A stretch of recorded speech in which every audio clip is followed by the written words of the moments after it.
Shalom, bon matin tout le monde, bon réveil. Que ce matin, notre Père Yah vous bénisse. Notre Père Yah vous garde, vous protège pendant que vous allez vaquer à vos occupations. Dans le livre d'Ésaïe, au chapitre 55, au verset 8, il est dit ceci, je lis pour vous. Car mes pensées ne sont pas vos pensées, et mes voix ne sont pas vos voix. Autant que les cieux sont élevés au-dessus de la terre, autant mes voix sont élevées au-dessus de vos voix, et mes pensées au-dessus de vos pensées, dit le reste du texte au verset 9.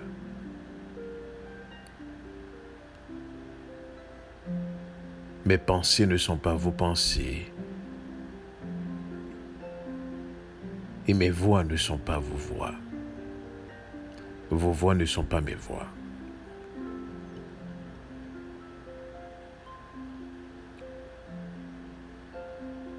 Dans le livre de Yohanan, de Jean, au chapitre 8, au verset 44,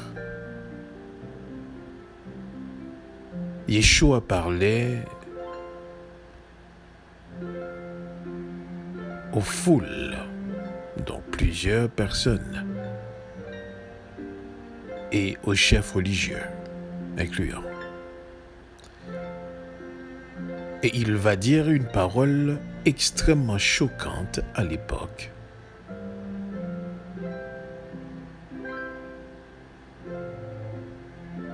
Une parole révoltante. Il dit à ceux-là qui se disaient d'être enfants d'Abraham, descendants d'Abraham, qui n'ont pas été esclaves, pour vous mettre dans le contexte, il disait à ceux-là, non, qui disaient que Elohim était leur père. Eux qui croyaient, lui qui savait. Il dit à ceux-là, au verset 44, vous avez pour père le diable, et vous voulez accomplir les désirs de votre père. Il a été meurtrier dès le commencement, et il ne se tient pas dans la vérité, parce qu'il n'y a pas de vérité en lui. Lorsqu'il profère le mensonge, il parle de son propre fond, car il est menteur et le père du mensonge.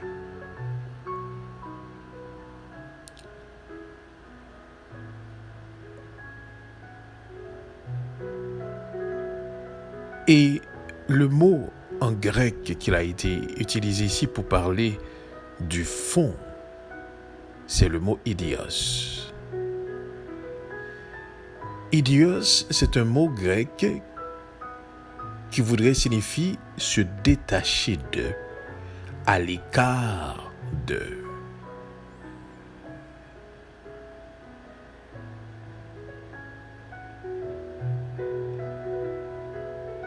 Et dans le livre de Proverbes, il y a un passage qui a dit ceci.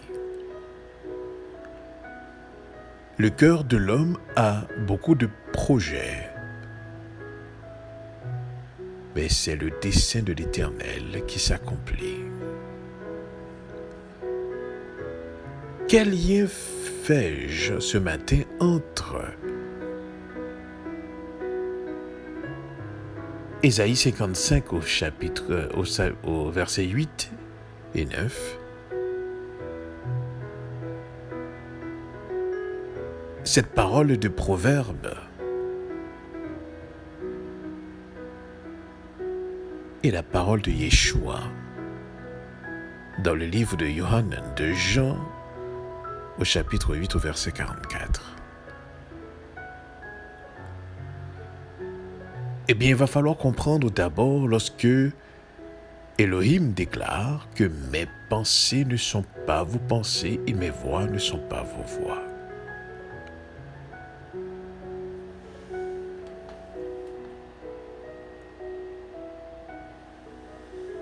Le mot pensée dans la langue hébraïque se traduit par un mot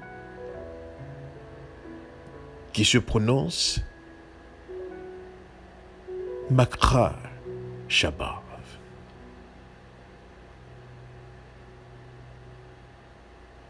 Et ce mot implique, dans sa définition,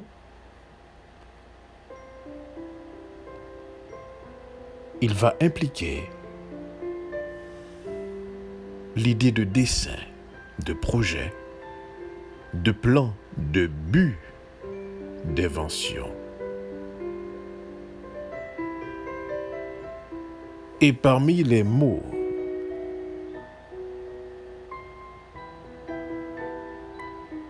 qui peuvent le traduire, il va y avoir aussi le mot ingénieur,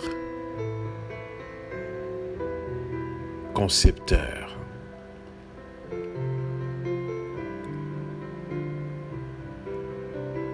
Et la pensée n'est pas différente de la personne.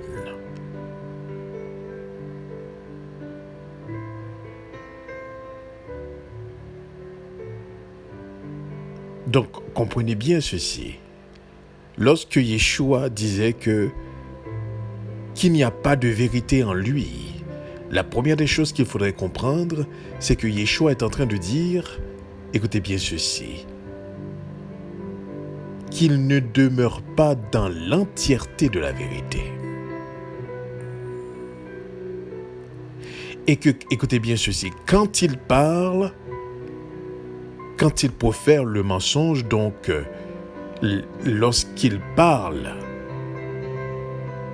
la vérité qui n'est pas entière, eh bien, il le fait par son propre fond, ce qui signifie il est détaché, écoutez bien ceci, de la vérité. Il est à l'écart, idios. C'est ça son propre fond. Et c'est là qu'on fait le lien avec le cœur de l'homme a beaucoup de projets, mais c'est le dessein de l'Éternel qui s'accomplit.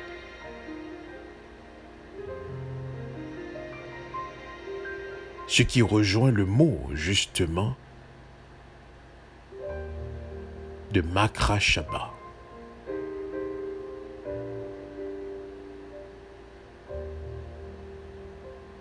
Donc l'être, tout être qui pense, tout être qui réfléchit, le font, écoutez bien ceci, dans la vérité.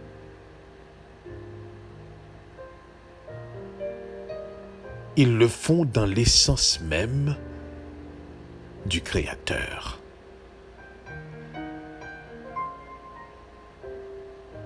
Et toute pensée, tout projet, tout but qui ne rentre pas dans le cadre, justement, de la pensée du Créateur, donc de l'essence du Créateur, eh bien,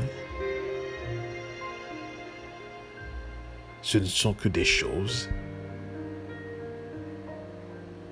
qui ne peuvent être ni agréées, ni dans leur finalité, des choses qui soient bonnes.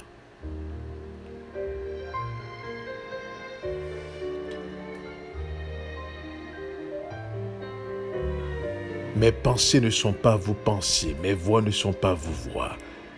Lorsque vous n'êtes pas unis ou vous ne marchez pas dans mes voies, c'est-à-dire les actions posées ne sont pas inspirées par moi-même.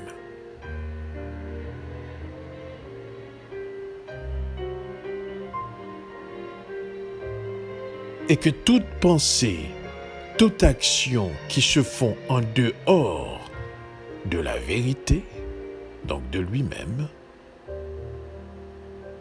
manifeste clairement un attachement, manifeste clairement quelqu'un qui est à l'écart, idios, de la vérité.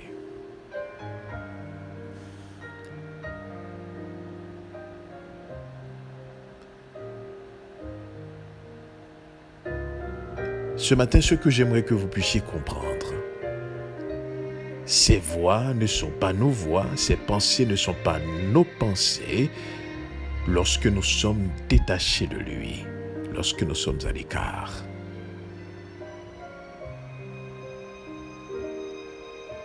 Mais lorsque nous demeurons dans sa voie, dans la voie de l'obéissance,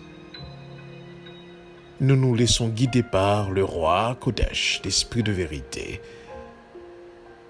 Eh bien, lorsque nos cœurs conçoivent des projets, eh bien, c'est lui qui exécute ses desseins.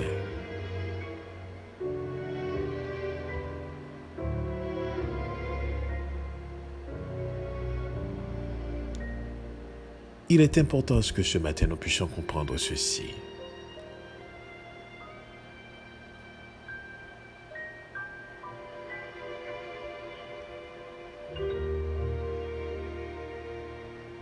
Nous devons rester attachés et marcher dans la voie du Seigneur pour que sa volonté puisse s'accomplir dans notre vie. Tout projet, plan, pensée, dessein que nous puissions avoir, qui ne rentre pas dans le cadre de ses pensées, de sa voix, donc l'essence même de lui-même, eh bien nous tombons dans l'autre catégorie, c'est-à-dire nous procédons selon l'adversaire. Il n'y a pas possibilité de neutralité. Soit que vous êtes sous l'influence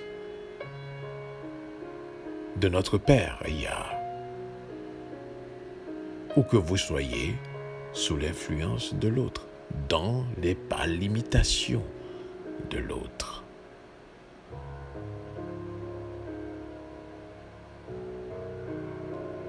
Mes pensées ne sont pas vos pensées, mes voix ne sont pas vos voix.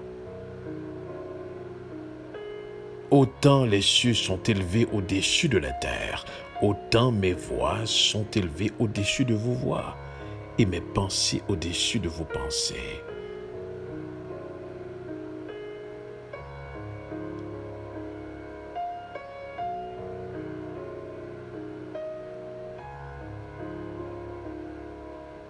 Il nous est important ce matin de comprendre que nous devrions absolument, et c'est là toute la différence lorsque dans le livre de Jean, Yohanan, au chapitre 17, et que Yeshua priait et disait ceci, écoutez bien ceci, qu'il soit un, comme je suis un avec toi, qu'il soit un avec nous. Et disait-il, moi en eux et toi en moi, moi en eux et toi en moi. De sorte que lorsque leurs pensées, lorsqu'ils vont concevoir des pensées, eh bien c'est avec l'essence de moi-même. Et moi, je procède avec l'essence de toi-même. Qu'ils soient un, comme nous sommes un, moi en eux et toi en moi.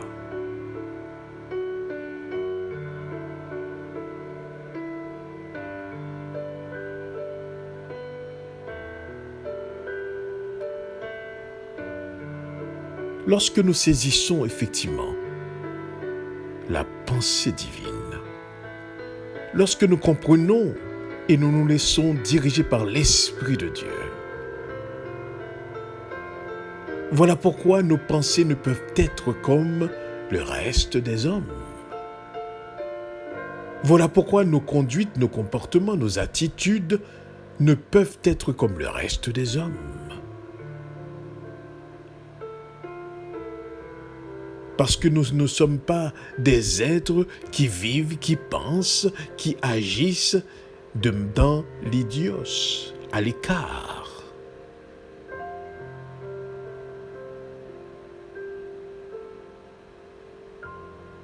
L'esprit de vérité est en nous.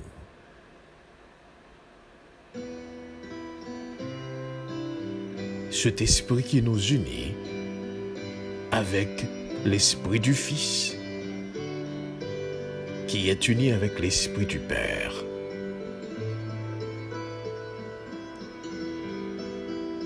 Voilà pourquoi il est important ce matin à ce que nous puissions nous rassurer que nous sommes en train de marcher dans la voie qui nous a été tracée. Et que chaque geste, chaque action, comportement que nous posons rentre dans le cadre de la voie dans laquelle nous sommes en train de marcher. Autrement, eh bien, nous sommes à l'écart et nous procédons comme l'autre.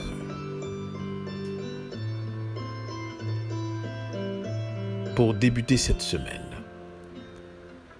nous allons prier et nous allons demander au Seigneur que nos pensées, nos projets, nos desseins, que nos désirs puissent être unis avec son esprit, de sorte que notre être procède selon son esprit, ainsi que sa volonté s'accomplira dans notre vie. Car, autrement, souvenons-nous que ces pensées ne sont pas nos pensées, ces voix ne sont pas nos voix. Et autant les cieux sont élevés au-dessus de la terre, autant ces voix sont élevées au-dessus de nos voix, et ces pensées au-dessus de nos pensées. Donc la seule façon de pouvoir unir, c'est à travers l'esprit de vérité. Et que nous ne devons pas nous mettre à l'écart de lui-même pour penser, comme le fait le père du mensonge. Il est coupé de la source. Et quand il parle et qu'il pense, il ne fait que parler de penser de son propre fond idios, donc à l'écart de la source véritable. Comprenez bien ceci, le mensonge n'est pas le contraire de la vérité. Et c'est ce que Yeshua a voulu faire sortir dans ce texte de Yohanan 8, au verset 44, lorsqu'il a dit « Il est menteur ». Yeshua n'avait pas en tête le contraire de la vérité lorsqu'il disait cette parole.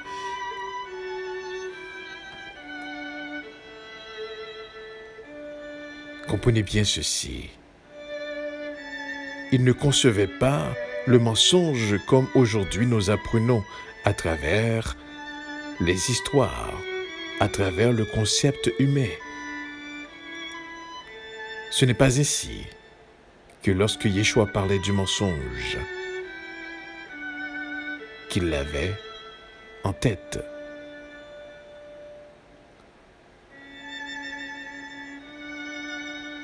D'ailleurs même, pour vous donner une idée,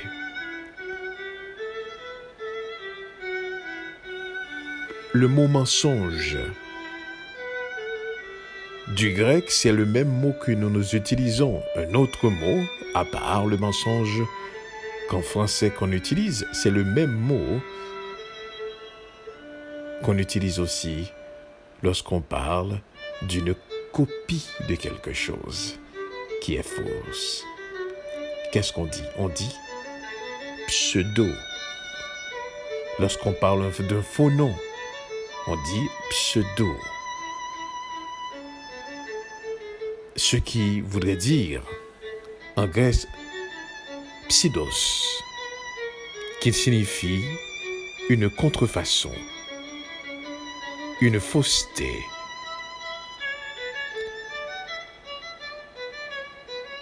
Donc le mensonge, c'est une contrefaçon, c'est une fausseté.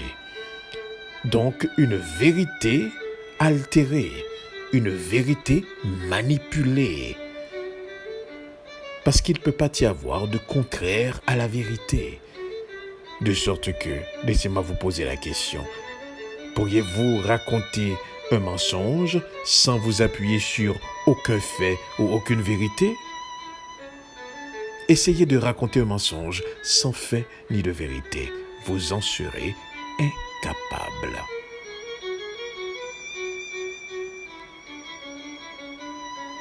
Alors voilà pourquoi, lorsque Yeshua parlait de mensonge, il n'avait pas en tête le contraire de la vérité, comme nous avons appris dans les histoires.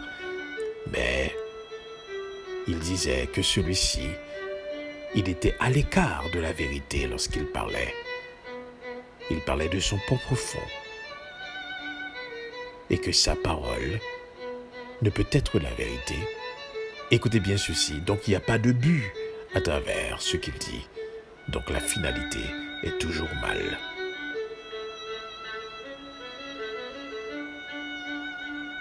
C'est pour cela, nous avons ce matin besoin de nous rassurer que nous marchons dans la voie qui nous a été tracée et que l'Esprit de Dieu nous y conduit. Et ça chaque jour. Peu importe les tâches, les choses que nous avons à faire. Et bien souvent, lorsqu'on parle de tâches et des choses à faire, vous ne devriez pas avoir toujours en tête une mission comme dans le sens de missionnaire que nous avons appris dans les religions, pas du tout.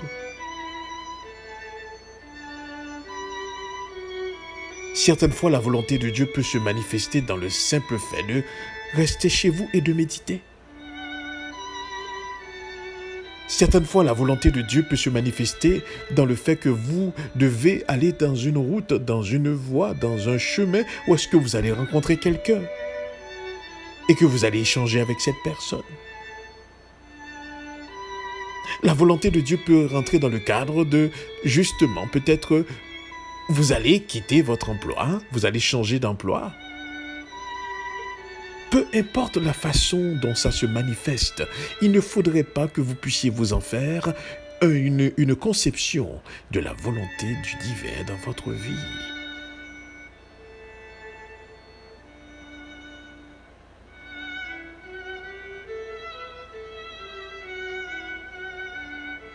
Sa volonté se traduit dans votre vie et vous le savez lorsque vous restez dans la voie de l'obéissance à sa parole. C'est pour cela qu'on va prier ensemble. Notre Père Yah, nous en sommes ce matin profondément reconnaissants. Merci de ce que tu nous aides à comprendre que tes pensées ne sont pas nos pensées. Tes voix ne sont pas nos voix. Autant que les cieux sont élevés au-dessus de la terre, autant que tes voix sont élevées au-dessus de nos voix et tes pensées au-dessus de nos pensées. Et nous savons, cette distance n'existe, n'est là, que lorsque nous sommes à l'écart. Mais lorsque nous marchons dans la voie de l'obéissance à ta parole selon ton esprit, Nous savons que la parole de Yeshua s'accomplit en nous et que son esprit est en nous et ton esprit est en lui. Donc tu fais de nous-mêmes ta demeure. Et cet écart que parle le livre d'Ésaïe, d'Ésaü, eh bien, n'a plus de place en nous-mêmes, puisque nous sommes unis à toi. Aide-nous à comprendre cette parole ce matin. Aide-nous à poursuivre l'unité en toi-même. En dépit de toutes choses et de toutes circonstances de la vie, que nous cherchions d'abord ta volonté, comme tu nous as montré. Cherchez d'abord le royaume des cieux. Mais qu'est-ce que le royaume des cieux si ce n'est pas d'abord être unis avec la pensée du royaume, être unis dans la démarche du royaume, être unis dans l'obéissance à la voix de l'esprit du royaume. Aide-nous à comprendre davantage et à marcher devant toi dans cette voie d'obéissance, dans cette voie d'unité, cette voie du royaume. Nous te remettons la semaine, nous te remettons tous les événements, les circonstances de nos vies, et nous voulons comprendre et savoir qu'en dépit de toute chose et de toute apparence, que tu es toujours au contrôle dans ta souveraineté, dans tout ce qui se passe dans notre vie. Aide-nous à garder cette conscience, cette clarté, cette vérité, et que nous ne soyons pas émotionnels au moment où est-ce qu'il y a des choses qui arrivent dans notre vie que nous ne comprenons pas. Mais que nous puissions dire comme toi, notre Maître, notre Seigneur, Yeshua, mais non pas ma volonté, mais ta volonté. Dans les difficultés, qu'on puisse dire non pas ma volonté, mais ta volonté. L'incompréhension, mais non pas ma volonté, mais ta volonté. L'humiliation, mais non pas ma volonté, mais ta volonté. La souffrance, mais non pas ma volonté, mais ta volonté. Peu importe les circonstances et les situations de notre vie, Seigneur, notre Père, notre Maître, mais non pas notre volonté, mais ta volonté avant toute chose. Parce que nous savons que la volonté et les plans que tu as, comme tu l'as si bien dit dans le livre de Yemaria, je connais les projets que j'ai formés sur vous, projets de paix et non de malheur, afin de vous donner un avenir et de l'espérance. Nous savons que le but et la finalité de tes pensées, c'est toujours notre bien-être et ta gloire. Amen. Voilà pourquoi nous nous remettons entièrement entre tes mains. Et contre toute espérance, nous espérons en toi. Contre toute attente, nous t'attendons. Contre toute compréhension, nous voulons agir en fonction de ton esprit et ton esprit seul. Voilà pourquoi, Père Aya, nous te demandons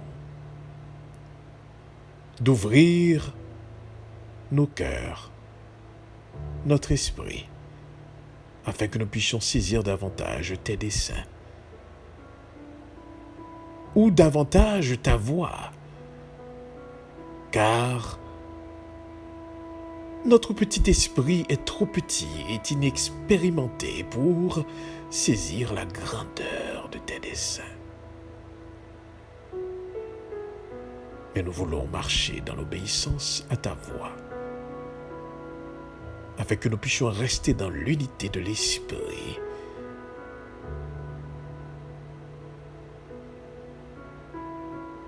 Toi, Yeshua, en nous, toi, Papaya, en nous-mêmes. Nous voulons rester dans cette unité. Nous voulons grandir dans cette unité. Nous voulons apprendre dans cette unité. Nous voulons marcher dans cette unité. Nous voulons que toutes nos vies puissent être basées sur cette unité. Nous voulons te dire ce matin, nous t'aimons. Nous voulons t'aimer et nous t'aimerons. Nous t'adressons ainsi cette prière dans le nom de Yeshua, ton Fils. Amen. Amen. Mes pensées ne sont pas vos pensées. Vos voix ne sont pas mes voix. Autant les cieux sont élevés au-dessus de la terre, autant mes voix sont élevées au-dessus de vos voix et mes pensées au-dessus de vos pensées.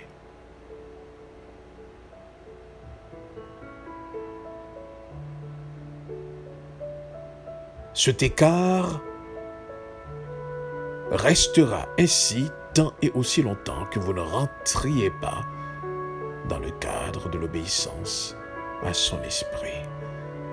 Mais lorsque vous obéissez à sa parole, eh bien, voyez-vous cet écart, il